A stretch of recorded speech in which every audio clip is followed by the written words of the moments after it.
우리 인간은 끊임없이 자신의 삶과 존재에 대하여 생각하며 살도록 되어 있습니다. 사람은 대체적으로 이기심과 교만심에 코를 꿰어서 끌려다니며 삽니다.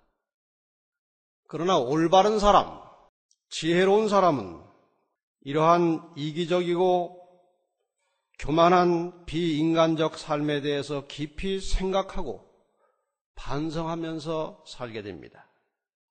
인간의 삶에는 세 가지 측면이 있습니다.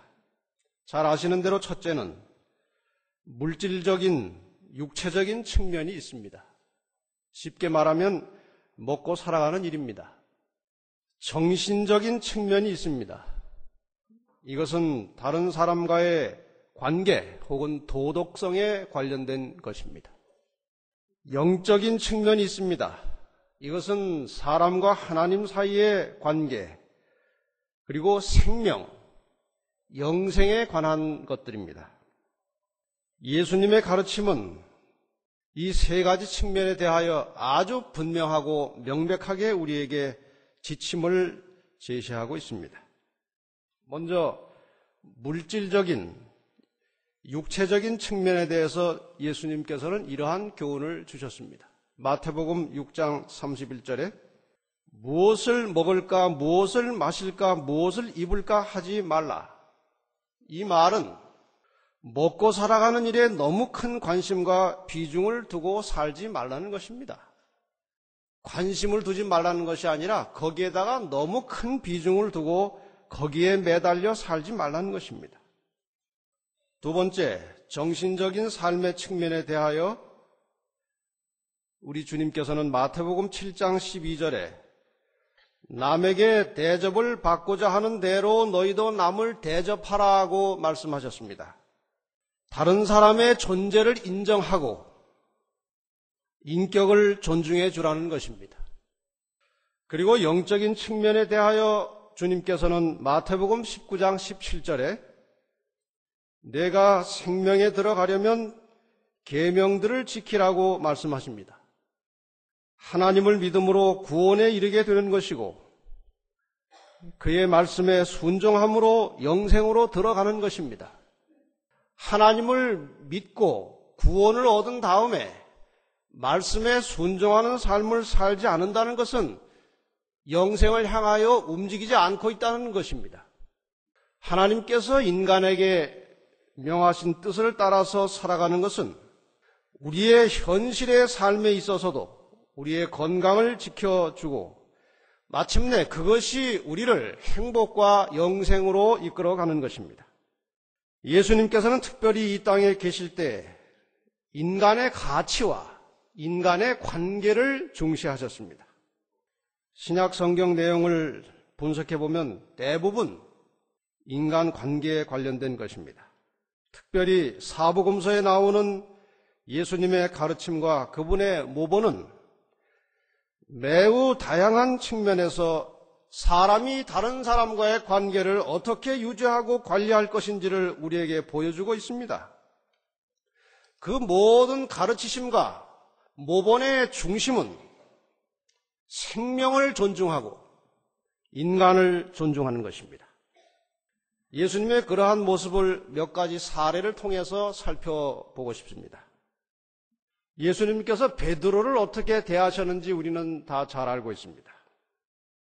마태복음 26장 31절 이후에 그 이야기가 나옵니다. 예수님께서 이제 십자가 고통을, 십자가 희생을 앞두고 제자들에게 무슨 말씀을 하셨는가 하면은 너희가 다 나를 버리리라 그렇게 말씀했습니다. 그랬더니 베드로가 다 주를 버릴지라도 나는 언제든지 버리지 않겠나이다 하고 대단히 아주 호언장담했습니다. 다른 제자들은 혹시 그럴지 몰라도 저는 절대로 그런 일을 하지 않을 것입니다. 예수님께서는 베드로가 앞으로 어떻게 할 것을 다 보고 계셨습니다. 닭 울기 전에 3번 부인할 것이고 도망갈 것이고 좌절할 것을 주님은 아셨습니다. 그러나 예수님께서는 그 베드로에게 나타나는 당장 보여지는 어떤 현실, 현상보다는 그 베드로라고 하는 사람의 내면에 숨겨진 가능성을 보시고 그를 끝까지 존중하시는 모습을 우리는 말씀을 통해서 발견할 수 있습니다.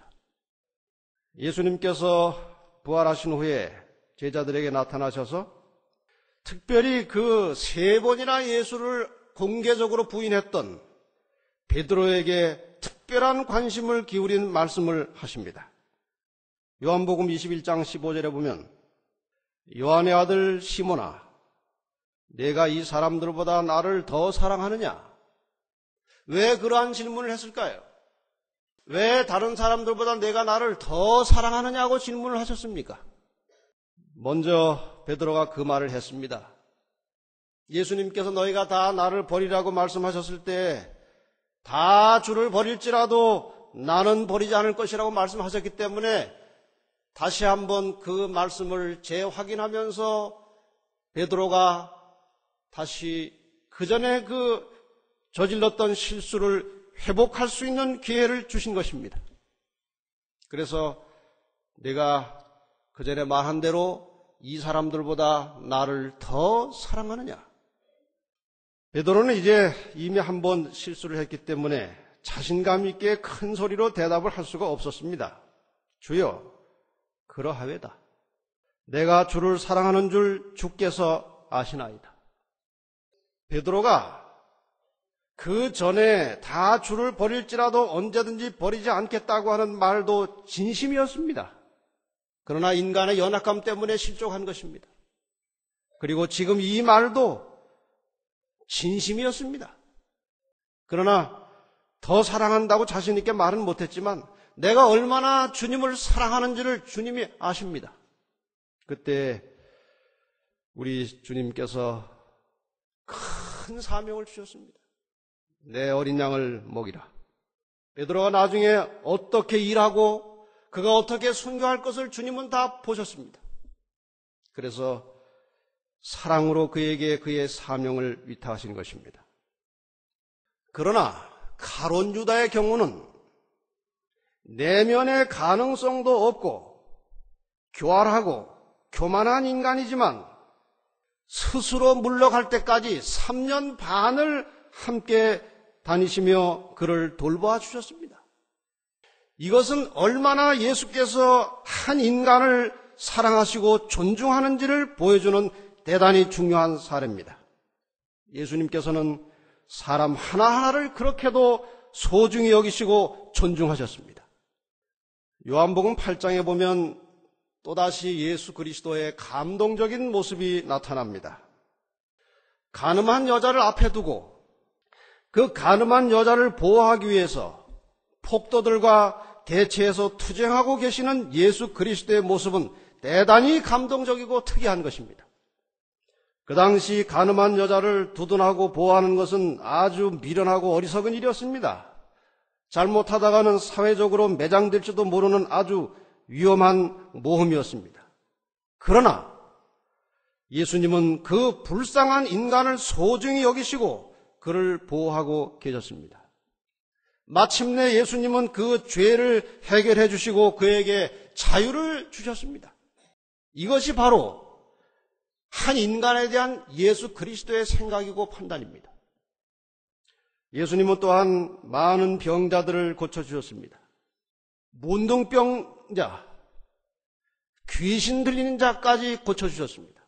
그 당시 문둥병은 완전히 하나의 천벌로 간주되어서 저 산중에 외롭게 들어가서 격리되어 살 수밖에 없는 아주 치명적인 질병이었습니다. 귀신 들리는 사람은 사람들이 근처에 갈 수도 없는 그러한 질병이었습니다. 그 당시 상황에서 볼 때 이러한 문둥병자나 귀신 들리는 자들은 물건으로 말하면 폐물에 가까운 사람들입니다. 그러나 주님께서는 그들도 불쌍히 여기시고 그들과 접촉해서 치료해 주셨습니다. 우리가 아무리 못나고 부족하고 미천해도 주님은 우리를 위해서 자신의 목숨을 내어줄 만큼 우리 한 사람 한 사람을 귀중하게 소중하게 보십니다. 자기 자식이 아무리 이상하고 못나도 다른 사람들이 예쁘다고 말하면 기분이 좋습니다. 그런데 분명히 못났지만 못났다고 하면 불쾌한 것입니다. 우리가 다른 사람을 무시하고 경멸할 때 예수님이 기분이 결코 좋지 않으십니다. 예수님은 우리를 아주 높은 값을 지불하고 우리를 사셨습니다. 그렇게 예수님이 산 사람을 값싸게 보는 것은 예수님을 무시하는 행위와 같은 것입니다. 여러분이나 저나 한 사람 한 사람이 모두가 다 예수님 보시기에 매우 소중하고 귀한 존재들임을 한순간도 잊지 마시기를 바랍니다. 예수님은 십자가 위에서도 인간을 존중하는 모습을 우리에게 보여주셨습니다. 십자가에 거의 다 운명하여 돌아가시는 순간에도 그 앞에 통곡하고 있는 육신의 어머니 마리아를 향해서 여자여 보소서 아들이니이다 하고 요한을 소개했습니다. 그리고 요한에게는 보라 내 어머니라. 그 아주 절박한 십자가에서 목숨을 이제 거의 잃어가는 그 순간에도 예수 그리스도께서는 그 육신의 어머니의 노후를 생각하시고 요한에게 그를 맡기시는 그 위대한 인간 존중의 모습을 보인 것입니다. 마리아가 예수님을 탄생시키는 통로 역할은 했지만 엄밀히 따지면 사실상 마리아 자신도 예수님의 피조물에 불과한 존재입니다. 그러나 그 어머니의 노후 문제까지도 일일이 세밀하게 생각해 주시는 예수 그리스도의 모습은 그분이 얼마나 한 인간 한 사람을 존중하셨는지를 우리에게 보여주고 가르쳐 주는 것입니다. 한 인간의 가치와 소중함을 가장 절실하게 가르쳐 주는 이야기는 이른 양의 비유입니다. 99마리의 양을 우리에 두고 한 마리의 잃은 양을 찾아서 어두운 밤길을 나서는 목자의 모습, 그것이 바로 우주의 주인으로서 하늘의 모든 영광을 버리시고 이 어두운 세상에 잃어버린 채 죽어가는 인류를 구원하기 위해 내려오신 예수 그리스도의 모습인 것입니다. 바로 그러한 하늘의 모든 영광을 버리시고 이 어두운 세상에 내려오셔서 인간을 위해서 수많은 고난과 고통을 치르시고 우리 사람을 존중하여 구원하신 그 예수 그리스도를 믿는 사람들이 배워야 할 가장 필수적이고 중요한 교훈은 다른 사람을 소중히 여기고 존중히 여기는 것입니다. 지금 우리 곁에 많은 사람들이 움직이면서 스치면서 살고 있습니다. 여러분이나 저의 생활 가운데 가장 많은 사람들을 가장 자주 동시에 만나는 장소가 교회입니다. 그래서 이 교회는 대단히 중요한 영적인 의미도 있지만 실제적인 의미도 있습니다. 이 공간적인 의미도 대단히 중요한 것입니다. 우리는 모두가 서로 노력해서 다른 사람들에게 좋은 사람이 되시기를 바랍니다. 왜 그렇습니까? 왜 우리가 하루하루 순간순간 다른 사람들에게 좋은 사람이 되어야 합니까? 우리 모두는 언젠가 떠날 사람들입니다. 다른 사람이 떠나든지 내가 떠나든지 이사를 가서 떠나든지 교회를 못 나오게 되어서 떠나든지 혹은 죽어서 떠나든지 어차피 언젠가 우리 모두는 떠날 사람들입니다. 심지어는 부부지간에도 누군가 먼저 떠날 것입니다. 떠나고 나면 아무것도 할 수 없습니다. 잘해줄 수도 없고 잘못한 것을 사과할 수도 없고 떠나버리면 모든 것이 끝나버립니다. 함께 있는 동안에 함께 있는 장소에서 우리는 다른 사람들에게 좋은 사람으로 다가가야 하는 것입니다. 톨스토이가 아주 의미심장한 이런 글을 남겼습니다. 세상에서 가장 중요한 때는 바로 지금 이 순간이고, 가장 중요한 사람은 지금 함께 있는 사람이고, 가장 중요한 일은 지금 내 곁에 있는 사람을 위해서 좋은 일을 하는 것이다. 잘 새겨주셨습니까? 다 새겨주셨지만 한 번 더 읽겠습니다. 세상에서 가장 중요한 때는 바로 지금 이 순간이고, 가장 중요한 사람은 지금 함께 있는 사람이고, 가장 중요한 일은 지금 내 곁에 있는 사람을 위해서 좋은 일을 하는 것이다. 그것이 세상에서 가장 중요한 것이고 우리가 사는 이유다.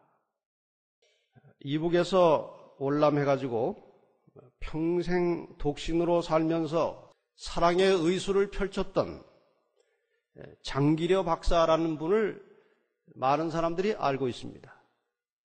이분은 한평생을 정말 청렴하게 살면서, 혼자 살면서 그의 모든 인생을 불쌍하고 가난하고 어렵고 고통당하는 이웃들을 위해서 완전히 소진시켜 자신을 불태운 사람이었습니다. 1975년 그가 은퇴한 후에 살 집이 없어가지고 고려대 신학병원 옥상에, 고신병원이라고 되어 있습니다. 고신병원 옥상에 병원에서 마련해준 20평짜리 옥상 옥탑방에서 살다가 갔습니다. 철저하게 무소유의 삶을 살았습니다. 자기가 그렇게 살게 된 동기에 대하여 이렇게 기록을 해놓았습니다. 그분이 일제시대에 일본에서 의학 공부를 하고 수련의 과정을 밟고 있었습니다. 조선인 친구와 함께 복도에서 이야기를 나누고 있었습니다. 한 일본인 여자 간호원이 그 옆을 지나가다가 조선인은 더럽다 하고 중얼거리면서 지나가는 거예요. 그래서 이 장기려 박사가 이제 화가 났습니다.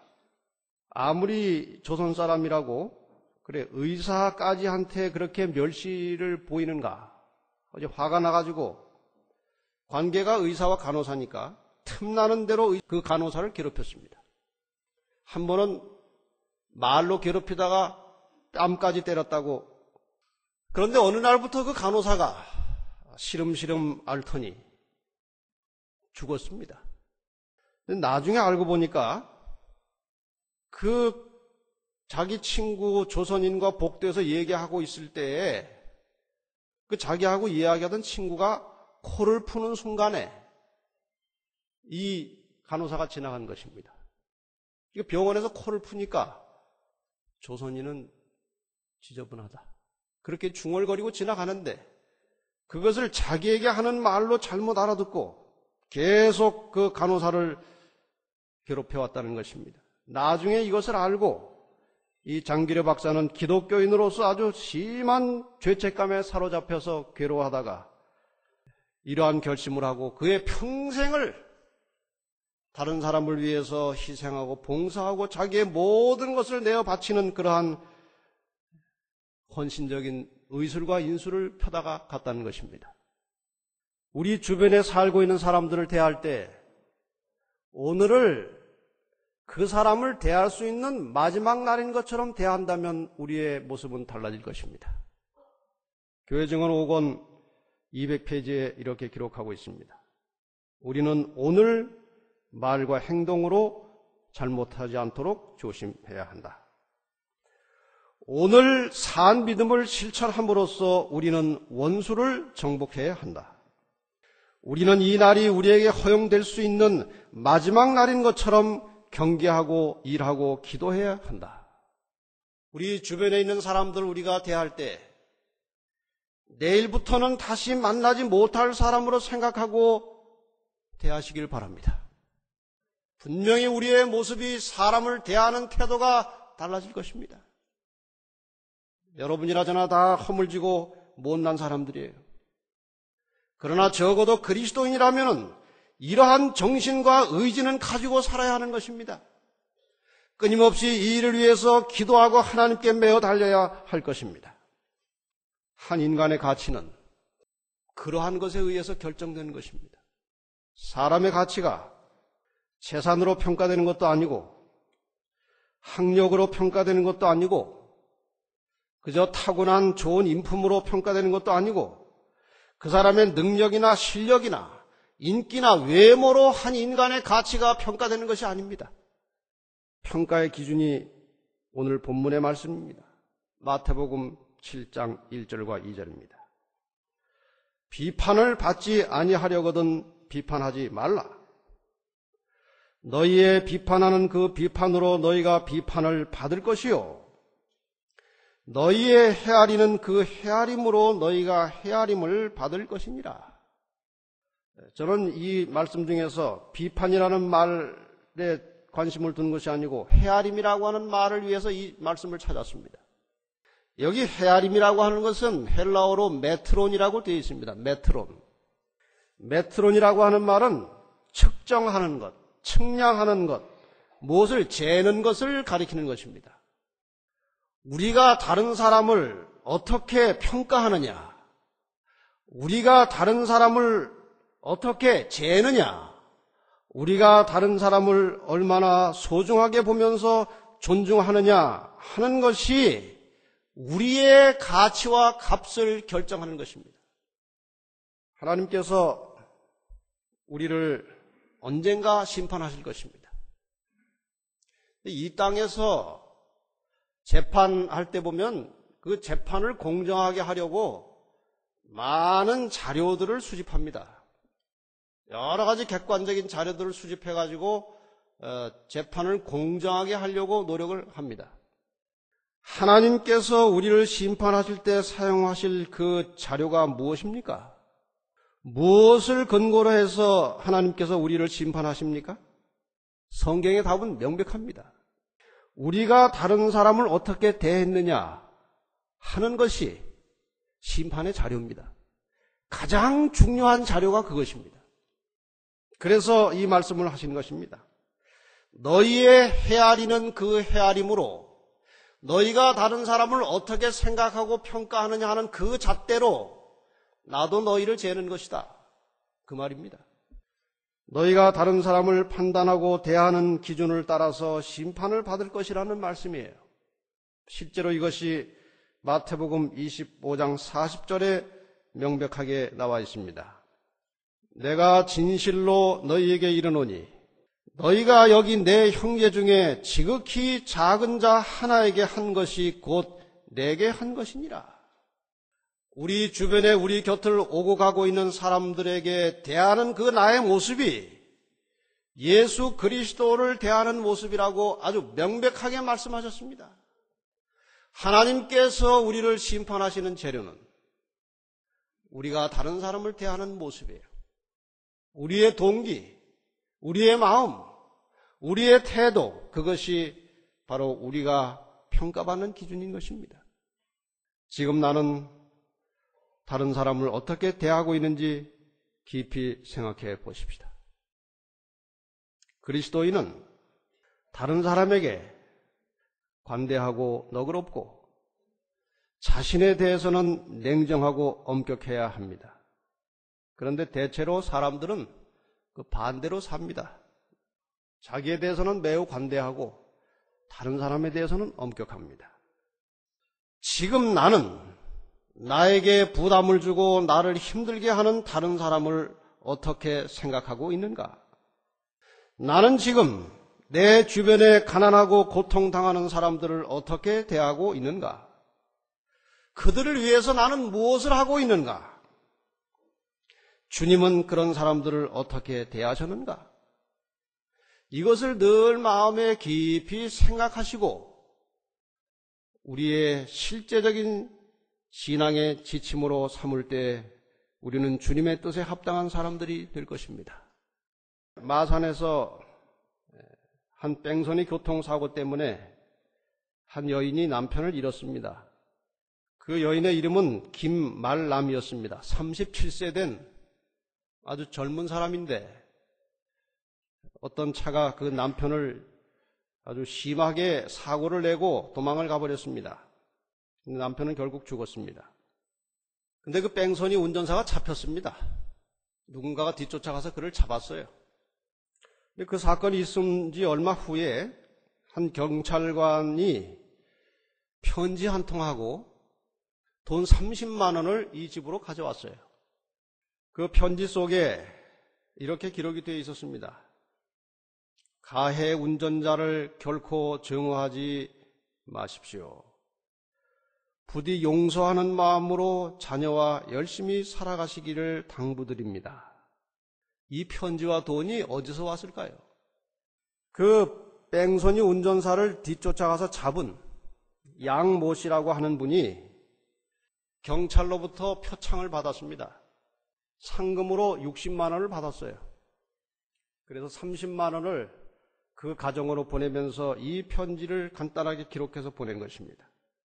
이 편지를 보고 읽는 순간에 가해자에 대한 증오가 한순간에 사라졌다고 고백합니다. 그런데 가해자인 김모 씨 가족에게도 30만 원과 편지 한 통이 또 왔습니다. 그리고 내용은 이런 것이었습니다. 너무나 큰 고통을 피하고자 하는 것은 모든 인간의 본질입니다. 그러니까 자동차 사고로 사람을 죽이고 그 다음에 올 큰 고통을 생각하니까 아마 견딜 수가 없어서 그 자리를 피하려다 보니 아마 뺑소니 운전사가 된 것이 아니겠습니까? 그런 말이에요. 너무나 큰 고통을 피하고자 하는 것은 모든 인간의 본질입니다. 한 집에서 당분간 같이 지내지 못하는 괴로움은 있겠지만 있는 것이 없어진 쪽보다 더 나은 것입니다. 이것도 역시 그 뺑소니 운전사를 잡았던 양 씨가 보낸 것입니다. 받은 상금 60만 원을 한쪽은 가해자 측에, 하나는 피해자 측에 주면서 그러한 편지를 써서 보냈습니다. 그 돈 얼마가 그 가정에 큰 힘이 되지는 않았을 것입니다. 돈 30만 원이. 그러나 이 따뜻한 말 한마디는 이 양쪽 집에 큰 힘이 된 것입니다. 여러분, 우리 모두는 예외 없이 피해자이고 가해자입니다. 어느 누구도 피해자만일 수 없고 가해자만일 수 없어요. 우리 모두가 다 피해자고 우리 모두가 다 가해자들입니다. 개인적으로 살펴보면 모든 사람이 다 애환이 있고 고민이 있고 상처가 있고 고통이 있는 것입니다. 저도 마찬가지입니다. 전들 애환이 없고 고민이 없겠습니까? 모든 인간에게 이러한 애환과 고통이 다 있는 것입니다. 모든 사람이 다 위로와 격려가 필요한 사람들이고 용기와 희망이 필요한 사람들입니다. 동시에 주변 사람들에게 용서를 빌고 용서를 받아야 할 사람들입니다. 우리 모두가 다 똑같이 그런 사람들입니다. 서로가 서로를 존중해주고 용서해주고 용기와 희망을 나누어주는 그러한 성도들이 가득 찬 교회가 되기를 바랍니다. 올해가 지나기 전에 모든 것을 털고 잊어버리고 이제 이 새로운 공간 속에서는 지나간 이야기 꺼내지 말고 이제 새로운 역사를 만들어 갔으면 좋겠습니다. 마지막으로 누가복음 6장 38절에 있는 말씀을 보겠습니다. 주라, 그리하면 너희에게 줄 것이니 곧 후히 되어 누르고 흔들어 넘치도록 하여 너희에게 안겨주리라. 너희의 헤아리는 그 헤아림으로 너희도 헤아림을 도로 받을 것이니라.